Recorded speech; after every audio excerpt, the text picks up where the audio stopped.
Bonjour à toutes et à tous. Je suis ravie de vous accueillir aujourd'hui sur la dernière session de cette série organisée au financement de la recherche et de l'innovation. Je vais vous proposer d'attendre quelques minutes quand même que tout le monde arrive et puis d'ici 2-3 minutes, je démarrerai la présentation. Le sujet étant vraiment ce que l'administration ne pardonnera plus en 2026 et même déjà dès à présent. N'hésitez pas à poser vos questions dans le chat. Si je n'ai pas l'occasion aujourd'hui d'y répondre, sachez que nous les noterons et que dans la version de la présentation qui sera téléchargeable par la suite, vous pourrez accéder à des réponses. On cherchera à répondre à vos questions, bien évidemment, et à publier des réponses dans la mesure du possible dans le support qui sera téléchargeable par la suite.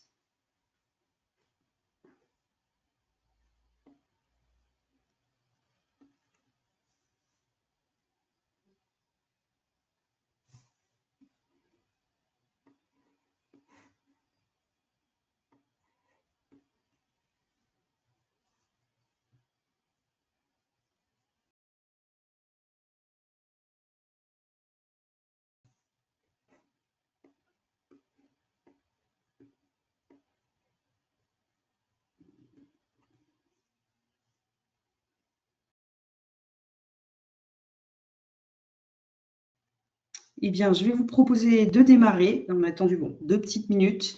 Je pense que d'autres nous rejoindront en cours de route.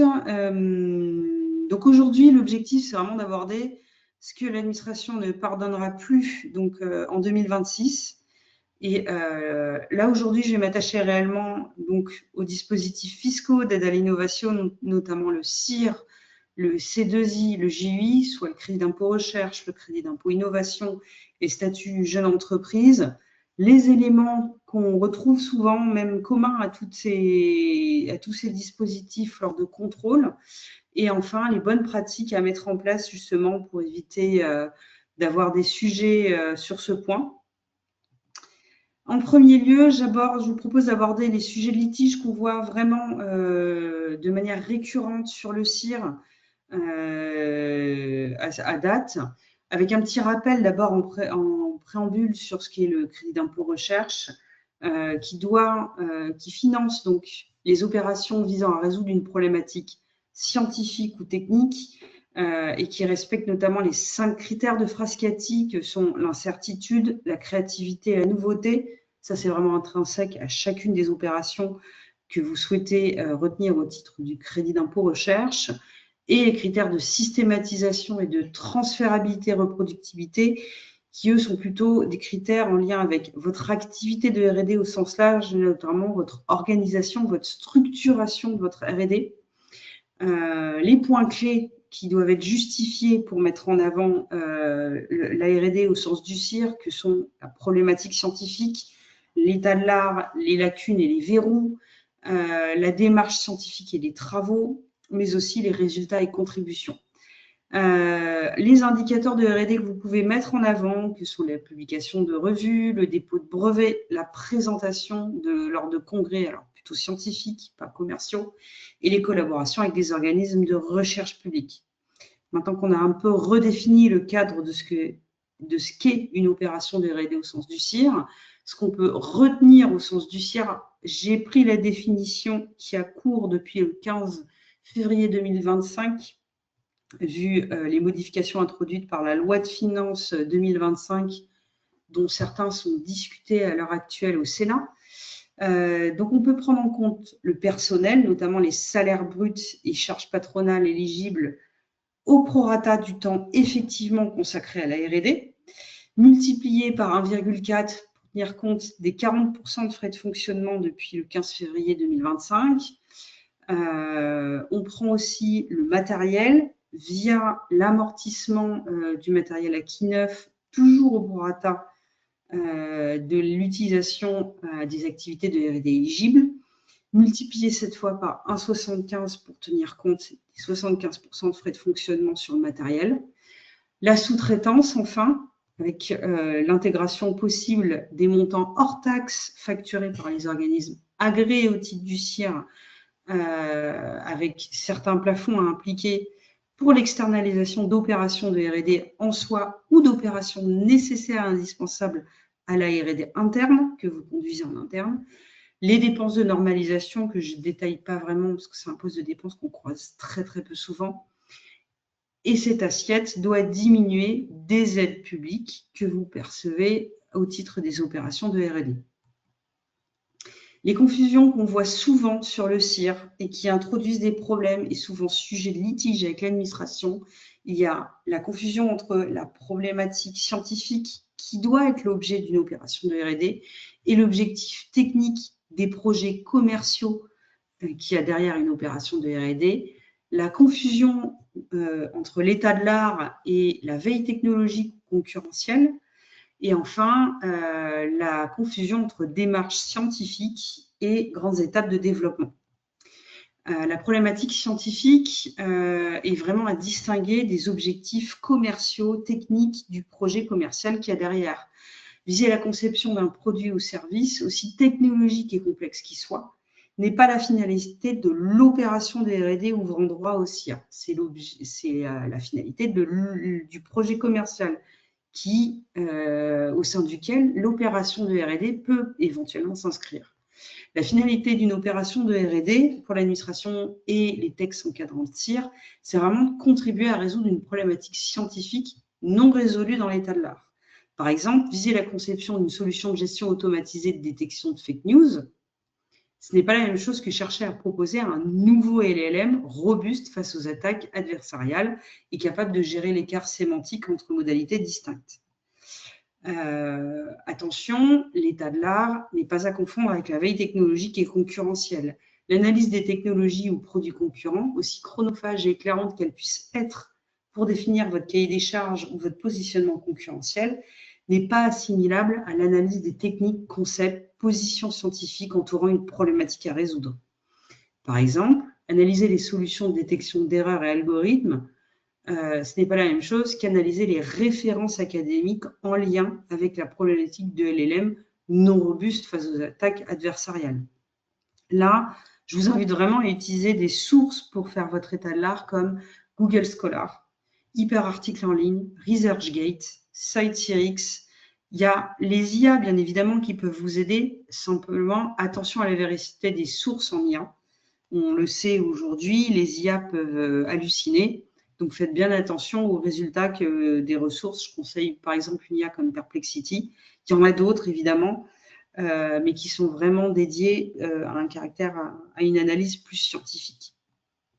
Ensuite, attention à ne pas confondre démarche scientifique et grandes étapes de développement.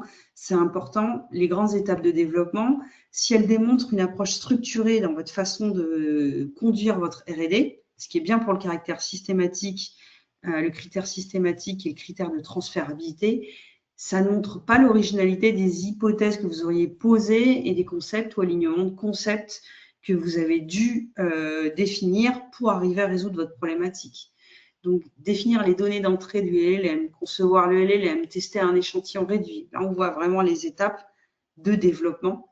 Ce n'est pas la même chose que émettre que l'hypothèse que le LLM ne sont pas entraînés avec des données non structurées, aligner des concepts pas forcément étudiés dans les mêmes contextes, voire même en IA, par exemple. Là, je n'ai pas pu donner d'exemple plus précis puisque ce n'est plus mon expertise, c'est peut-être celle de certains d'entre vous. Mais voilà, faites bien attention à distinguer ces grandes étapes, la structuration de vos travaux de R&D avec quelle a été l'idée en fait que vous avez posée pour résoudre votre problématique. Et pourquoi cette idée, elle est originale. Souvent, l'originalité, elle va venir justement des lacunes de l'état de l'art. C'est pour ça que l'état de l'art est un vrai pivot, ça revient au point précédent, de la démonstration du caractère R&D d'une opération. J'aborde ensuite les sujets de litige spécifiques au C2I. Déjà un petit rappel de ce qu'est le C2I. Le C2I, là où le crédit d'impôt recherche innovation, on l'appelle souvent comme ça, l'administration fiscale le nomme souvent comme ça, crédit d'impôt recherche pour dépenses d'innovation. Il concerne, lui, les projets de conception de prototypes de produits nouveaux. Alors, prototype ou installation pilote. et un produit nouveau sur le marché adressé dépasse les concurrents. Le marché, on le compare vraiment, il y a vraiment une notion de se comparer à l'ensemble des acteurs qui opèrent sur le même marché économique que vous. La supériorité, elle va s'apprécier au niveau technique, des fonctionnalités, de l'ergonomie et de l'éco-conception. On parle bien de prototypage de biens uniquement, pas des étapes ultérieures et pas de la conception d'un bien en direct. Attention, parce que le prototype ne doit pas être vendu non plus. Et surtout, un des points clés aujourd'hui, qui est l'objet des nombreux litiges et de beaucoup de jurisprudence actuellement, c'est d'être capable de démontrer cette supériorité à l'aide d'indicateurs mesurables, observables. Il faut qu'un œil externe, qui n'est pas dans votre entreprise, puisse apprécier cette supériorité avec les éléments que vous lui apportez. Les points clés, c'est vraiment l'analyse concurrentielle. On parlait de l'état de l'art pour le CIR, et bien pour le C2I, ça va être vraiment l'analyse de la concurrence. Les preuves tangibles et chiffrées de la supériorité, la traçabilité des travaux aussi, et les indicateurs d'innovation. Il y en a certains qui vont être similaires à ceux qu'on voit pour le CIR, le dépôt de brevet par exemple, dessin et modèle en plus, les prix à l'innovation évidemment, et des succès commerciaux critiques en plus. Pour le CIR Innovation, on prend 20% des dépenses portées par les PME saines, PME au sens communautaire. On reprend encore une fois les dépenses de matériel au prorata des activités d'innovation éligibles. Attention, les activités ce prorata est aujourd'hui aussi un des sujets, j'en parlais pour le CIR, va être un des sujets de litige aujourd'hui. Les dépenses de matériel, acquis neuf, encore une fois, on va prendre l'amortissement au prorata du temps d'utilisation à des activités d'innovation éligibles et la sous-traitance, cette fois qui doit être agréée au titre du crédit d'impôt innovation. Et enfin, uniquement pour des opérations nécessaires et indispensables à l'innovation interne. Attention à ne pas prendre de projets d'innovation entièrement sous-traités. Aujourd'hui, l'administration fiscale rejette les dépenses et de décisions sont sorties à ce sujet-là, rejette les opérations de conception de prototypes entièrement sous-traitées. Il faut qu'il y ait une part de cette conception qui soit interne. Et enfin, la propriété intellectuelle qui, en 2025, reste valorisable dans le C2I si elle ne l'est plus pour le CIR. Donc là, on peut prendre les montants hors taxes des frais de dépôt, maintenance, défense de brevets COV, mais aussi l'amortissement uniquement lié aux activités d'innovation. Il va falloir éviter de dire le brevet que je valorisais aussi en 2024, subitement, je vais le prendre dans mon crédit d'impôt innovation en 2025. Enfin, le montant hors taxe des frais de dépôt et défense de dessin et modèle. Et pareil, une fois qu'on a constitué cet asset de dépenses de crédit d'impôt recherche innovation, on déduit les aides publiques. La confusion en matière de C2I qu'on voit souvent, c'est confondre marché, segment et cible. La confusion entre prototype, biens et produits finis et services, qu'on voit plutôt chez BPI. La supériorité chiffrée versus une supériorité estimée, alléguée et non démontrée. Et enfin, attention au versionning. Oui au versionning majeur dans le C2I, non aux versions mineures qui résultent de l'ajout de fonctions successives notamment. Comme je disais, on observe souvent une confusion entre marché, segment et cible. La cible permet de définir la stratégie marketing d'acquisition client. Et elle ne doit absolument pas être confondue avec le segment adressé ou le marché, qui est le réel périmètre des activités économiques de votre société. Sinon, vous allez dresser un état de votre veille concurrentielle incomplet et non représentatif de la réelle concurrence. De même que l'état de l'art est un pivot du CIR, c'est ce que l'éligibilité du CIR, c'est ce que je disais, l'analyse des produits concurrents et le pivot de l'éligibilité au C2I. La cible des startups PME qui ont besoin de financement public pour financer leur innovation, pour prendre l'exemple, le mien plus exactement, il ne faut pas confondre avec le segment du conseil en financement d'innovation sur le marché du conseil aux entreprises. Si j'adresse les PME, start-up PME, n'empêche qu'un concurrent qui adresse des grands comptes, il opère sur le même marché ou segment de marché que moi. Attention aussi à la confusion entre prototype et ou bien et produit fini et service. Le C2I ne finance que les étapes de conception de prototype. Il ne doit pas être vendu par ailleurs. Et pas la conception d'un produit fini. C'est problématique dans le SaaS notamment. Attention évidemment aussi à ne pas confondre biens et services. Pourquoi? Parce que souvent, quand on a un financement BPI, on finance l'innovation produit et le produit comprend et le bien et le service adossé. Et c'est bien uniquement le bien qui doit être nouveau pour le C2I et pas forcément le service adossé. Et encore une fois, c'est en ça souvent qu'on rencontre ces problématiques de confusion entre produit fini et prototype, mais aussi entre biens et services adossés. Concevoir un prototype de logiciel de comptabilité, concevoir un service SaaS de gestion de comptabilité. Attention à la formulation que vous utilisez dans vos dossiers et à bien mettre en avant l'innovation de biens et notamment du prototype de biens que vous concevez. La supériorité doit être chiffrée. Ça, c'est indispensable. Aujourd'hui, je crois que depuis 2021, on doit avoir au moins une douzaine de décisions par an qui rejettent des C2I au motif que la supériorité n'est pas démontrée. Donc, quand vous parlez de supériorité chiffrée, de supériorité technique, pardon, du fait, par exemple, de la rapidité d'exécution ou de fonctionnalité, démontrez-le. Faites des études comparatives.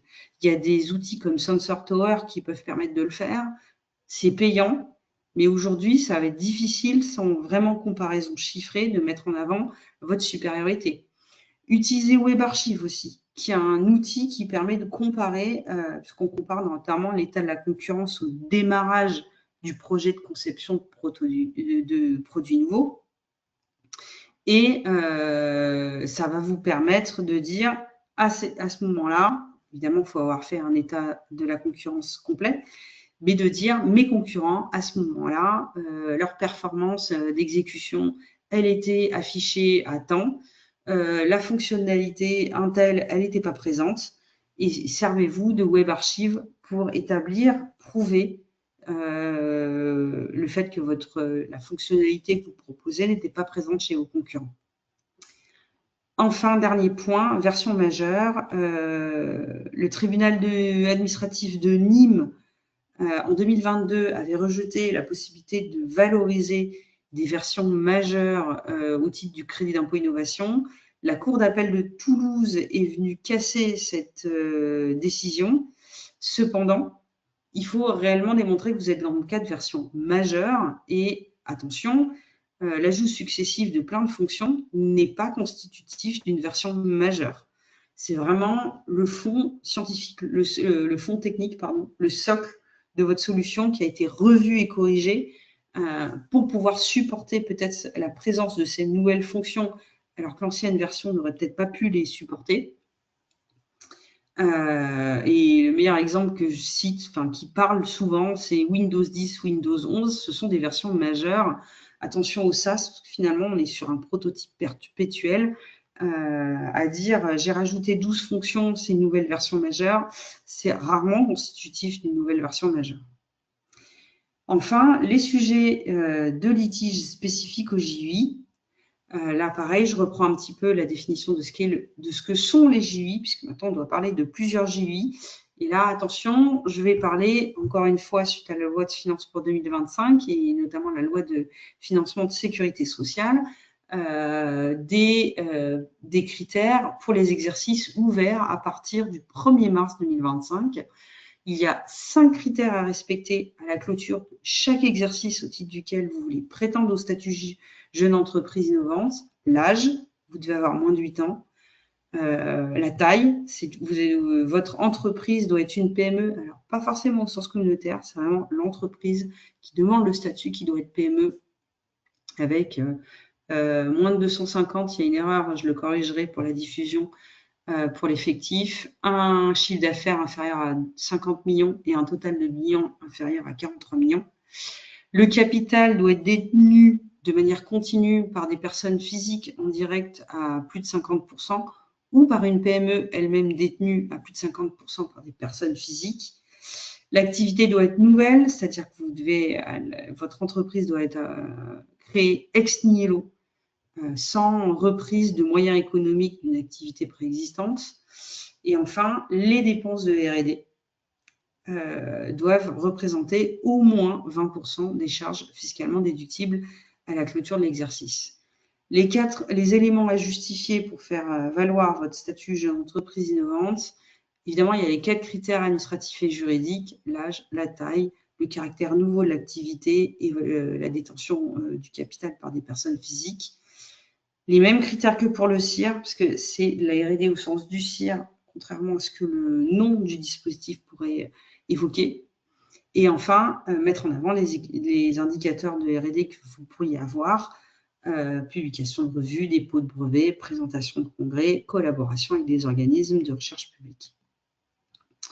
Les confusions qu'on voit souvent en CIR et qui aujourd'hui peuvent être très problématiques et sujet de litige avec l'administration fiscale, l'opération des R&D et dépenses associées confondues avec des projets d'innovation, un dossier de rescrit JV moins justifié qu'un dossier de CIR. C'est un problème aussi, puisque finalement, le JV reposant sur des critères CIR, il vaut mieux avoir une approche de justification comme pour le CIR.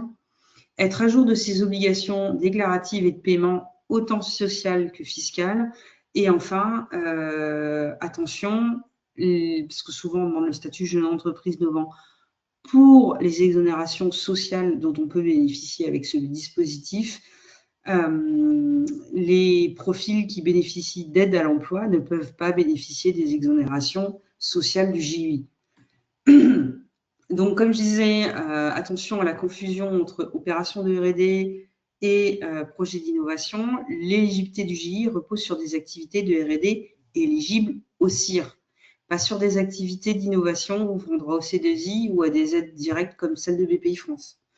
Les dépenses qui ouvrent droit au CIR, elles doivent représenter au moins, depuis le premier 20% des charges fiscalement déductibles à la clôture de l'exercice. Éventuellement, si vous voulez prétendre au statut jeune entreprise innovante de croissance, elles peuvent représenter entre 5 et 20%. Mais pareil, dans ce cadre de figure-là, vous devez respecter 2 autres critères cumulatifs, à savoir une augmentation de votre effectif d'au moins 100% entre l'exercice au titre duquel vous voulez prétendre au GEC et l'exercice, le 4e exercice précédent, avec au moins 10 ETP suite à cette croissance et un maintien ou une augmentation des dépenses de R&D entre l'exercice au titre duquel vous voulez prétendre au GEC et le dernier exercice ou l'exercice précédent. Les confusions en matière de JUI aujourd'hui, c'est aussi se dire que sur un dossier rescrit JUI, on va être plus light que pour un dossier CIR. C'est pas une approche qui vous sécurisera. Pourquoi ? Notamment quand vous allez défendre un dossier de rescrit, vous allez déposer avant l'engagement de vos opérations de R&D. Essayez, dans la mesure du possible, bien sûr, d'être le plus exhaustif possible sur la façon dont vous allez conduire le rescrit, votre opération de R&D, et mettez à jour sur les exercices suivants, redéposer un rescrit GUI pour valider l'avancement effectif de votre projet de R&D.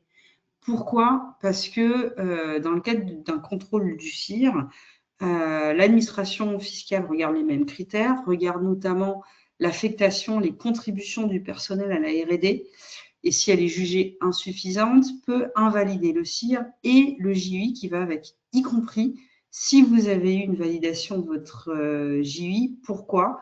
Parce que cette validation ne vaut que si la situation que vous avez décrite dans votre rescrit et votre situation de fait plus tard. Donc, pensez bien, lors de vos rescrits JUI, à anticiper la description du détail des contributions du personnel et des sous-traitants. C'est un point commun entre tous les dispositifs fiscaux que j'aborderai par la suite, mais c'est vraiment un sujet complexe aujourd'hui. Enfin, être à jour de vos obligations déclaratives et de paiement, ça c'est indispensable. Avant de bénéficier des exonérations sociales et fiscales, quand elles existaient encore, il y a une petite fenêtre pour en bénéficier pour certains d'entre vous, suivant la date de création de votre entreprise. Il faut être à jour respectivement de vos obligations de déclaration et de paiement sociaux et fiscaux. Et à noter qu'évidemment, si vous avez signé un plan d'appurement de vos dettes avec les URSSAF ou l'administration fiscale, vous êtes alors considéré comme étant à jour de vos obligations de paiement et de déclaration fiscale et sociale. Enfin, attention, pour bénéficier des exonérations sociales, vous ne pouvez pas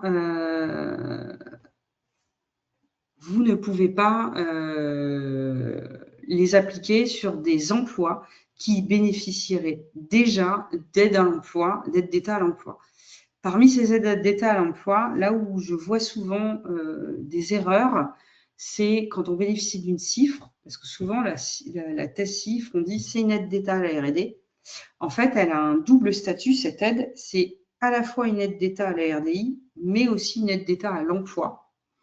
Le dispositif TAISE, qui permet d'avoir des déclarations sociales allégées, est considéré comme une aide d'État à l'emploi. Le contrat unique d'insertion, avec son acronyme CUI, demandez à votre comptable, parce que ça, juste à la lecture d'un bulletin de salaire, clairement, ça ne se voit pas. Ça fait partie des dispositifs d'aide d'État à l'emploi qui est peu visible dans la documentation financière que vous établissez pour vos salariés.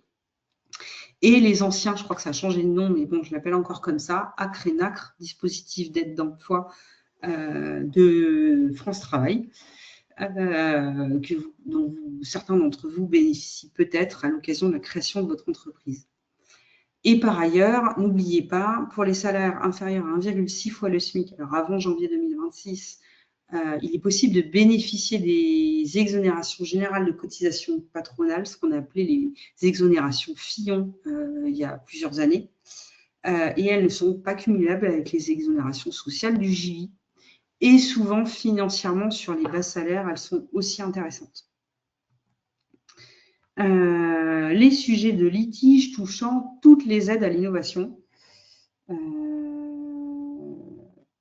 C'est notamment justifier la matérialité des projets, des opérations et des dépenses retenues pour apporter la preuve de ce que vous avancez, de ce que vous financez.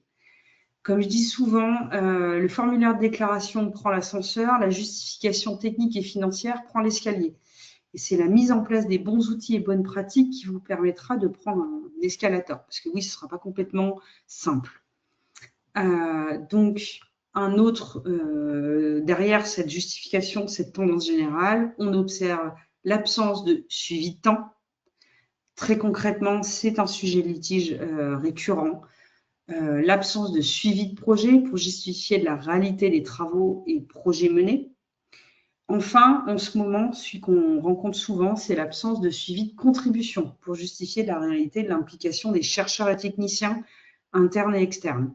Apporter la preuve de tout ce que vous avancez dans vos dossiers, technique, scientifique, supériorité, temps passé, contribution, réalité des projets menés, tracez tout ça. Sinon, vous allez avoir des problèmes dans vos échanges avec l'administration fiscale.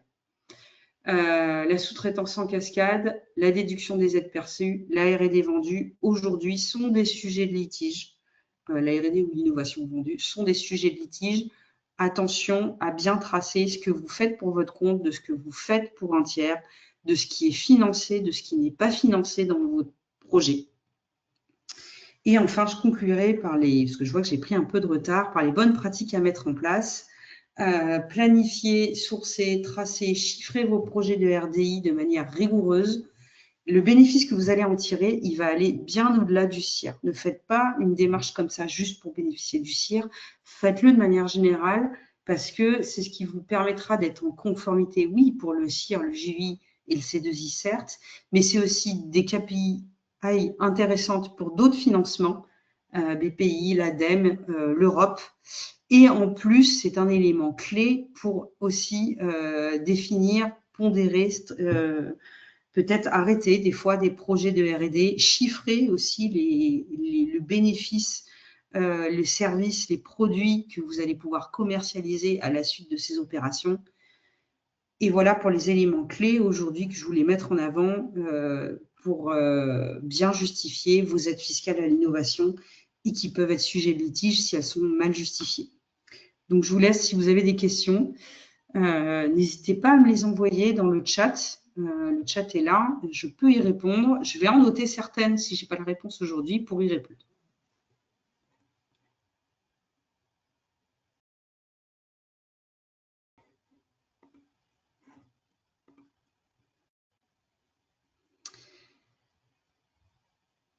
Alors, est-ce qu'elle peut être éligible CIR, JEI si la R&D est en partie sous-traitée hors de France?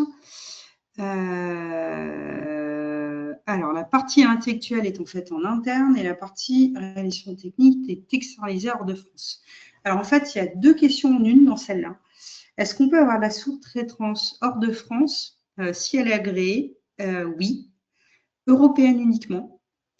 Vous avez la liste sur le site du MSRI des organismes agréés et il peut y avoir des organismes publics ou privés agréés hors de France dès lors qu'ils sont en Europe. Ensuite, deuxième partie, est-ce que la partie intellectuelle et en fait la réalisation technique peut être externalisée? Je vais distinguer le CIR et le JUI et le C2I. Pour le CIR, c'est possible.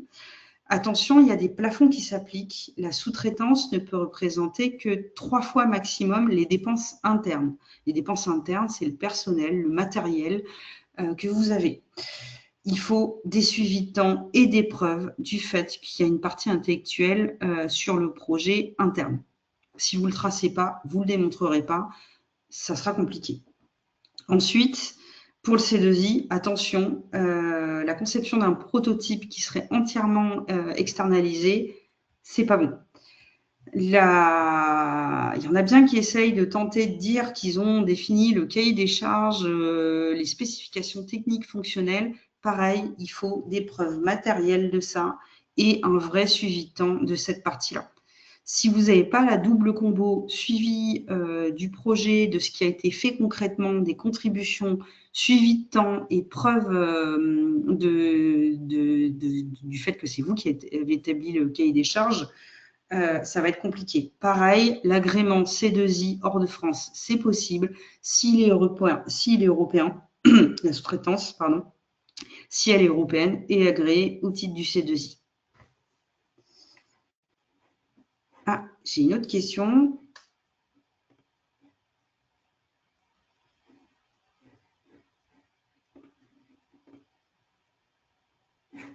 Hop, je vais voir. Aucune autre question? Non. Eh bien, écoutez, s'il n'y a pas d'autres questions pour aujourd'hui, de toute façon, vous pourrez nous en envoyer par la suite si jamais il y a besoin. J'espère qu'au moins ça a répondu peut-être à certaines interrogations. J'espère que c'est pas que ça vous fasse trop peur, mais que ça va vous conduire à mettre en place des bons outils de suivi chez vous sur vos projets. Et je vous remercie de m'avoir écouté et je vous souhaite une excellente fin de journée. À bientôt, au revoir.